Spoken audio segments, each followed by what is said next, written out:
I have my mold set up in here.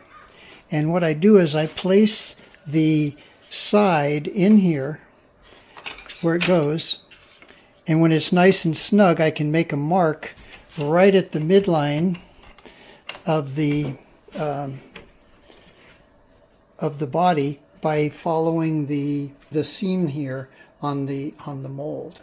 So once I've done that, I make a mark there, and then I mark it square. And I like to have that joint just as tight as can be. So the way I cut those is I have a block here, and I've made another block of wood that I use quite a bit. And this piece of cherry has these two edges are absolutely perfectly square. I've cut them so that they're perfectly square. This other block, and I even have it marked with a little arrow here, so I know that this is my best square edge. And I set it right on top of that pencil line there so that I can, where I'm going to cut it. And then I put a clamp on this, on both sides of it, like this. And get this thing in so I have it exactly where I want it to cut. So if I want to cut off half of that pencil line, I have it right there.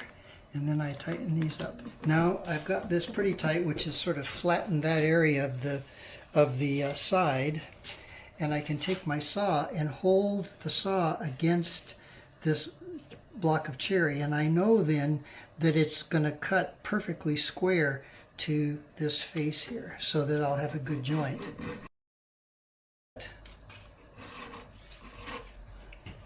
And then we can see that we've got an absolutely straight cut that's perfectly square to the side, and it's going to make a beautiful joint when we get it all in there. So, and it doesn't, there's no breaking through or tearing out on the other side. It's an absolutely perfect joint. So now what I'm going to do is put these sides in here. I've cut them both already. So these are the sides that are going in there. I'm going to loosen these up a little bit so that because it's pretty snug.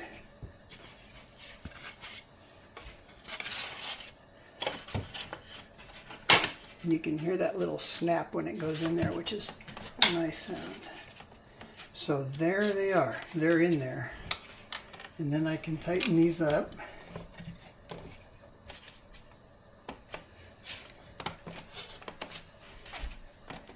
Sides are in there, and they're cut absolutely perfectly. And the joint is just absolutely, you can see the joint there in there. It is just as tight and as good as possible. The tail block here has got a curve in it on the bottom, and I've rounded the tops like this for weight issues, and it's going to sit right in there like that. It's going to get glued in there right like that. So what I do is I take it over to my sander and I sand it so it's roughly the right size, and then once I've got that, I put in I have a piece of sandpaper here, and I put a piece of duct tape on the back of it so that it doesn't tear easily. And I set it there like this, and I put the block right where it goes, and then I draw this underneath it to sand off the bottom, and do this a number of times until I know that the joint is going to be absolutely perfect. It'll meet with this other piece perfectly. So I do this a few times. When you're drawing it through, be careful that you don't lift this and pull it up that way, because if you do, you're going to round this edge on this, and it's not going to be as good joint. So when you pull it through, pull it down slightly, and then that way the back of it is against your side, but the grit part is not going to round off the front edge of your block. So when we have this right where we want it, right there, and we can see that that's an absolutely tight, perfect joint there. These are steps that a lot of people don't do. When we glue this in, we also want to set it back just slightly from the edge of the side, because we're going to sand that down on our to get it absolutely flat for the top, and then the radius, of course, for the back. So I've marked this on both sides where the midline of the block is, and that way I can place the block so that it goes right on line with the joint. I can look on both sides and line that up like this. That's where it goes. And then I'll put some tape down so when I glue it in, I don't have a mess to deal with later. So I just put some tape right there.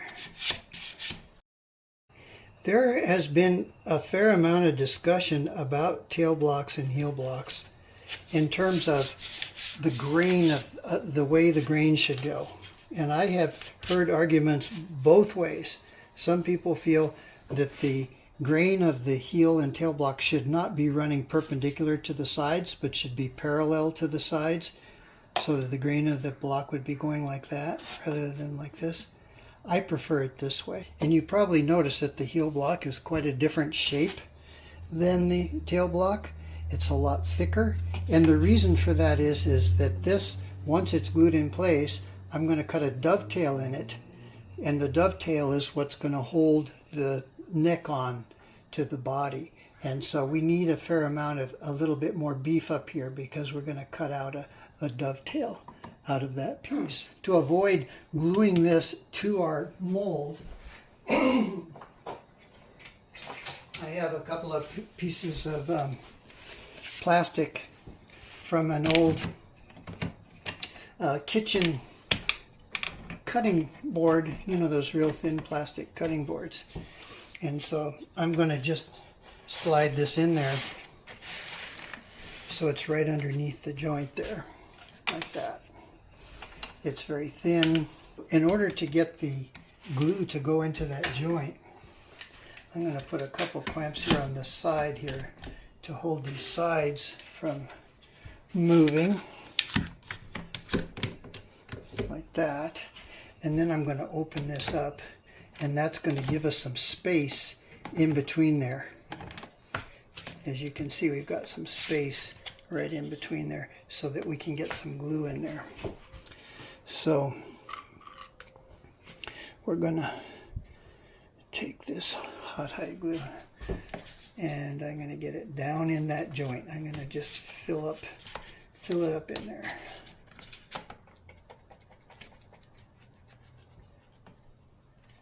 Okay, so that it's really down in there between this, so it's going to be between those two pieces.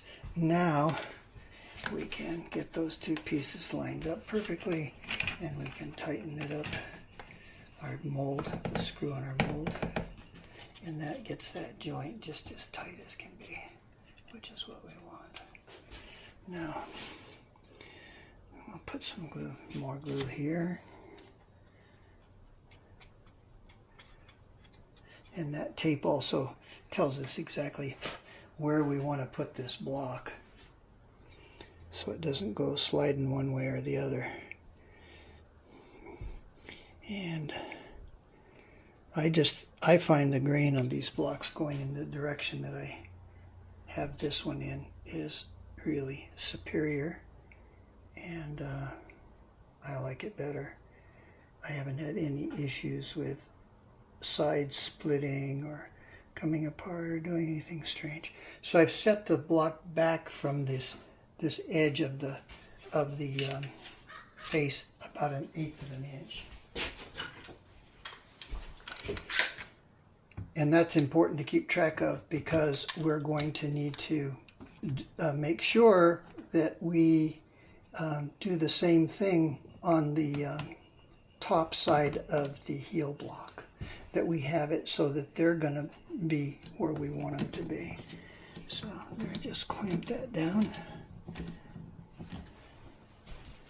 One clamp there, and I'll put another clamp on the other side, clamping it right to the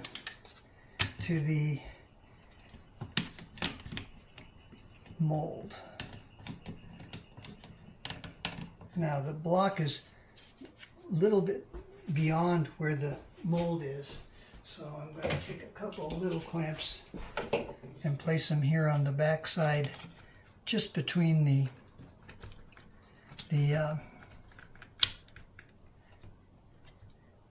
side and the block. So I'm actually just clamping this right to that area there, because I want to make sure there's some flexibility in these things, and I want to make sure that there are no issues with gaps. I want it just as tight as we can get it. So there, now we've glued that on. So I'm going to glue this top block on in the same fashion. I'm going to sand it, make sure that it sits flush in there, and it'll look just pretty much like this. I'll pull that tape off in about an hour once the glue really sets up enough where it's not going to smear all over everything. So anyway, I hope you enjoyed this. There's the tail block glued in, and it's also, you know, the two sides are being glued together in this the mezzo tenor ukulele.